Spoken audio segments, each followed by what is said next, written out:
Hello friends, I'm the Otter, and I was just about to build up the dream bike.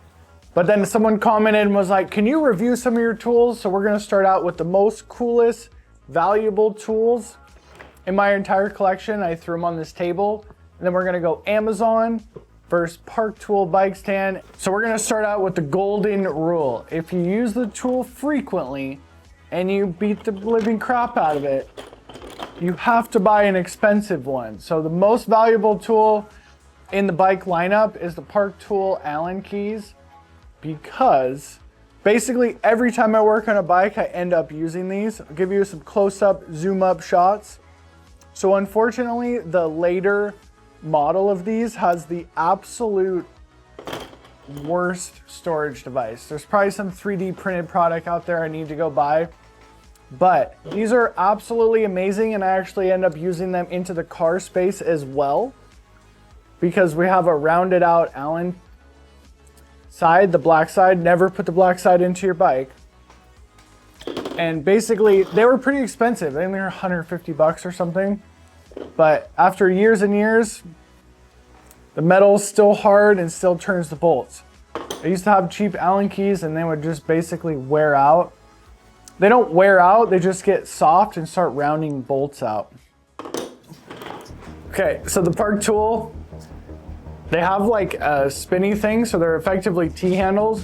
But what I do is basically this collar turns into a slide hammer, so I can hammer the bushings out of shocks. So most of mine are broken. The only complaint with these is of course blue. We like to see black, but the container that stores it. So I talked to a professional bike mechanic friend of mine, and he was like, I have no idea what went wrong with the storage device, but if you have the older one, it's substantially better.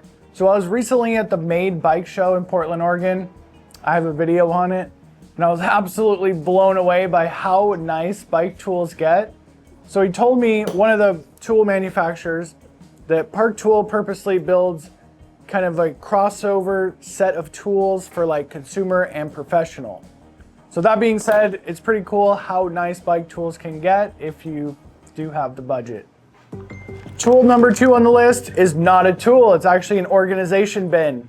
It is so valuable to be organized, I can't even tell you. Like, I need to be able to find a little shock bushing, and then, oh, we got a spare rotor bolt, tiny little bolt for the brake line thingy, and then we have the torque caps. So all the bicycle stuff goes into here, and then I have a couple more inside of the toolbox that are full of like different type of stuff like grease. So do not underestimate the power of storage.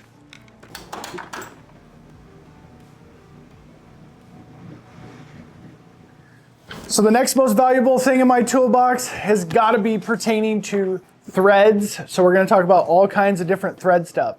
So I think this is an incredibly valuable thing, and the camera will not focus on it, so I'll add it in later.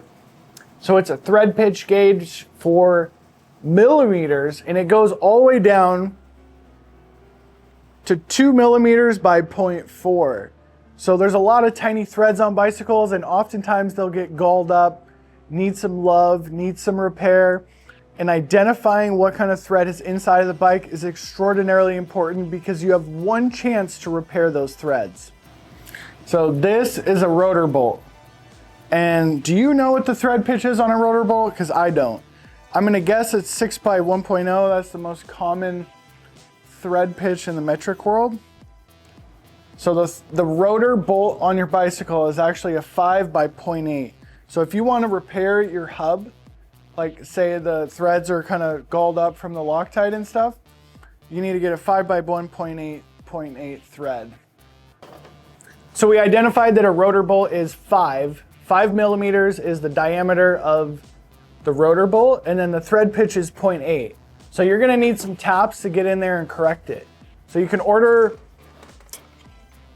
taps on Amazon, and I just pull these out of an organization tray. So this is a 5 by 0.8. And then this is actually from my automotive tool set. It is a socket set that fits taps. So we don't have to get that weird like turny handle thing. This will go straight onto a ratchet. To be honest, this is not a bike tool. I've been using this on the car stuff for a long time. So then, we just saved ourselves buying a new hub. Super valuable. So always staying super organized is super important. We're gonna say a lot of supers here because we're on the super side of things, and then we'll get into the more boring stuff. So whenever you're done with a tool, take the time, take a lot of extra time and put it exactly where everything came back. And I'll zoom in on the socket holders for the taps. Next on the list is orange Loctite. So typically on a repair manual, it will call out for blue or red Loctite. So I can just tell you, if you do ride aggressive or you do land heavy, like I'm not the most talented rider, but I ride super heavy, every bolt on my bike needs to be Loctited, especially the rear wheel. So orange Loctite is super amazing because it doesn't leave a residue and it's high strength and removable. The key thing about orange Loctite, it's designed to be removable. So inside of my tray, I can't tell you how valuable it is to have spare bolts. So I am the opposite of a hoarder. I'm constantly purging stuff, but I do have collections of well-organized bolts because when the time comes, it's super valuable.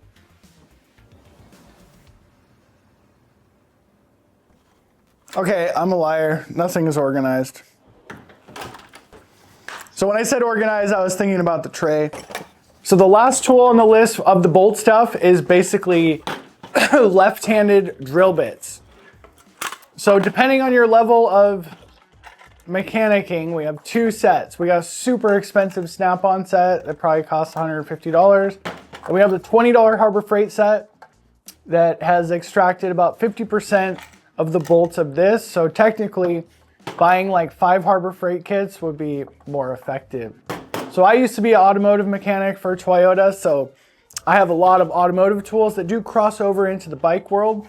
So having left-handed drill bits is incredibly valuable because sometimes you'll drill in reverse and the bolt will just woo. So that's it for the threads. Well, there's one more tool. We got a dial caliper, digital dial caliper that goes millimeters to inches. And sometimes you can have such a small bolt, you need to like put it in here and see what the measurement is. This is an incredibly valuable tool, more so when I started working on bikes and actual cars. But these are like 20 bucks on Amazon, even for the digital ones. So next on the list, we're gonna jump into some pliers. So I have just like boxes and drawers of pliers, but I'm gonna pick out 3 of the coolest ones inside of my toolbox. So these are Nipex pliers that I bought at Harbor Freight, my favorite store.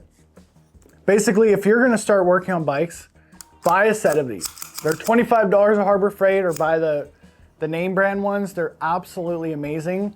You'll end up using them not only on bikes, like all kinds of stuff, because they don't damage stuff because of the smooth jaw. Next tool is the flush cut zip tie cutters. So I've actually seen these at Harbor Freight for like $5, but I have Park Tool ones because I think I saw them in a YouTuber's video and he's like, check these out. And I was like, those are sick. But if you are super cheap, you go to Harbor Freight and save yourself a bunch of money on Amazon or whatever. But basically, if you have a zip tie, I have a zip tie here. Most people will just basically leave this sharp end for the next mechanic to come in and cut themselves. And like with a little bit of love, we're basically remove the next mechanic from getting cut. And usually the next mechanic is yourself. So definitely pick up yourself a set of flush cut zip ties. The last set of super cool pliers are actually from Snap-on. If you're not familiar with Snap-on, they make some of the best automotive tools ever. So that means they're super expensive. So I learned it from my coworker. He said these are some of the best pliers I've ever used. So they are serrated and they're just like your standard set of pliers that exists inside of your kitchen cabinet.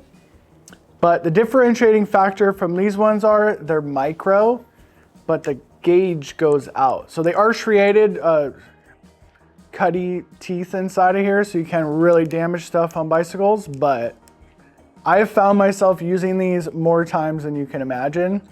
And there's just something about it, maybe it's just placebo, but they just feel extraordinarily high quality with the Snap-on logo. But I think these are like $60 or $80 or something.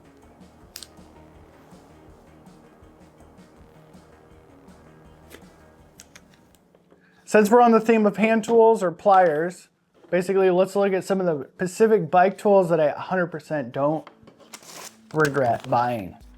So number one is the Park Tool CC-2 chain checker. So you can physically measure the chain stretch. Now this tool is a little bit difficult to use. And you may be like, how could that be difficult to use? So you can't like just push it as hard as you can to measure the chain. You have to like push it softly. So basically I start replacing my chain about 0.25 or like before 0.50, and then basically you get more life out of the cassettes that way. 100% do not regret buying this tool. So there's a little window where you can read how stretched it is. Okay, so let's talk about tire levers. Everybody loves doing a set of tires, right? No, nobody likes doing wrenching on tires. So dollar to performance ratio, it's gotta go to the Temu for like, it costs like 20 cents or something. And I physically cannot break the Temu one. Like it is incredibly strong. Oh, I'm careful. But the one I absolutely don't regret is the Feedback Sports. It's like metal, but it's still like soft on the top. This one is absolutely incredible. It's not cush core proof, but it is a really, really good tire lever that I do not regret buying. And then we have a really junky one, the Bond Tracker, that I do regret buying because it just does not have the right shape. But the one you need to be concerned about is the Temu version or the Feedback one if you have a little bit extra money.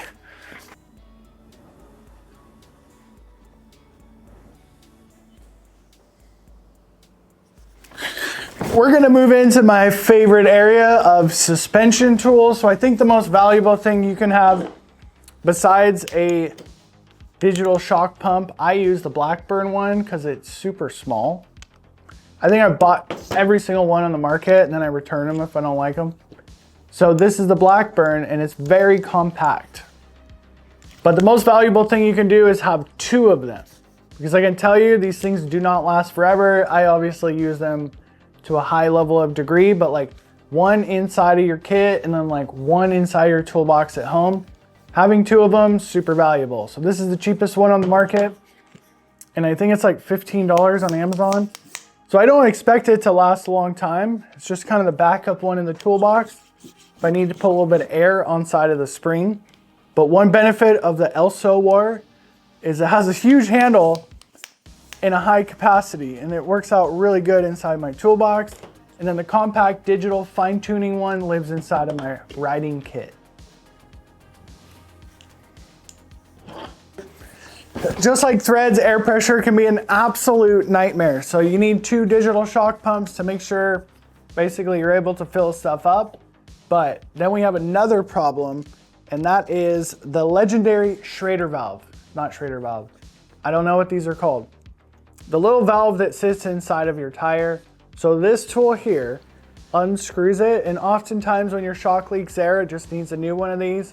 And it's the same valve that lives inside of your car's tire. And this tool is actually a torque wrench, so you can't over tighten it. It'll actually click. So this is 100% everyone should have one of these in their toolbox. I can't think of the name. It's the little piece that goes inside the Schrader valve. So moving on, I think what's the next most valuable thing for you guys and not me? So a little bit advanced shaft clamping and taking apart dampers. So I'm gonna say the plastic pry tools from Temu, these things cost like $5.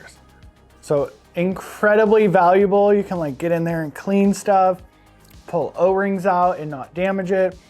Working on suspension is incredibly difficult. Bike parts in general are difficult. Like I can fix cars, rebuild engines. Don't like to, but can. But bicycles, I end up breaking stuff because it's so fine and so small and everything needs to be like basically rebuilt. And rebuilding stuff is a lost art form in our throwaway society. So let's check out the plastic pry tools from Temu. So just so you know, I also found them on Amazon. They cost a little bit more on Amazon, but you'll probably get them a little bit quicker. So everything on bikes is incredibly small. So plastic pick is the #1 tool so you don't damage stuff. But sometimes you gotta get these out. These are super small picks. I call them the cavity picks because they remind me of the dentist. And And these are incredibly cheap at Harbor Freight. They're like $5. But you do have to be very careful with these. You can like scratch stanchions. You cause some serious damage. I actually saw a set of tools with brass tips and that looks really awesome because brass is very soft when you're digging into the suspension stuff. But for $5, these are definitely worth putting in your toolbox. I have 2 sets. I like them so much.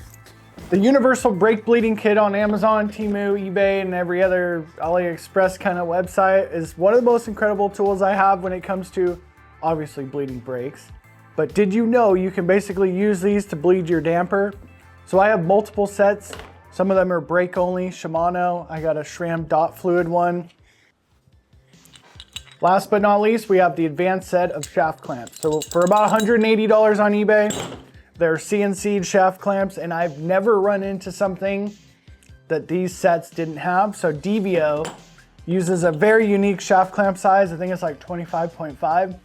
And you can kind of botch these in and basically get the damper loose.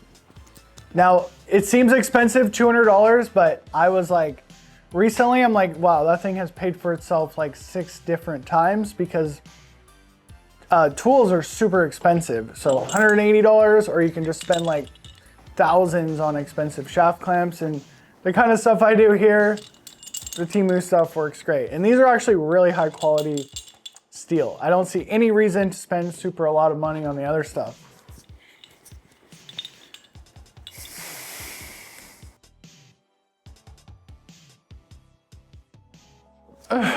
Last but not least, if you want to work on your bike, you need a bike stand. So we got the Amazon Special. I'll pop the price on the screen because I have no idea how much it costs because someone basically gave it to me. So this Amazon one worked pretty good for like a year, and then it just yard sailed my bike off here. So I have a pin holding the head on, and it's ready to yard sell any bike that goes on it at any second. So my friend sold me this $200 Park Tool one, and I can tell you it's pretty heavy, but we're gonna compare what's the difference.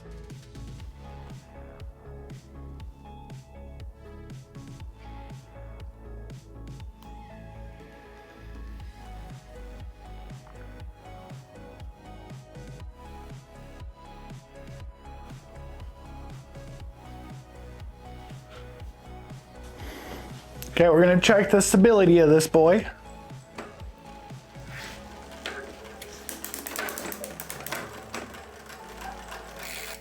So it's still kind of tilting forward. Oh, there we go. It's kind of nice I could be able to work on it like standing up, because I usually use a little stool down there. So it's pretty cool, but we gotta see what it looks like in the storage position after we compare it to the cheap Amazon version.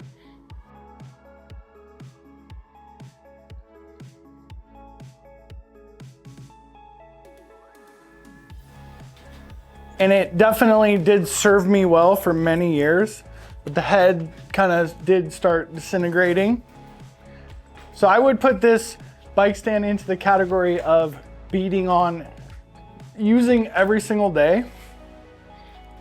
But I will compare the 2 prices on the screen, and basically, oh boy. So the head is definitely not as good on the Amazon one. So I'm definitely going easy on both bike racks. I'm not gonna say too many negative things. I mean, this one seems to work pretty good. We are dealing with like a 30-pound bicycle, so take your choice. Hopefully you enjoyed the video. I'm gonna start building the dream bike here. Woo!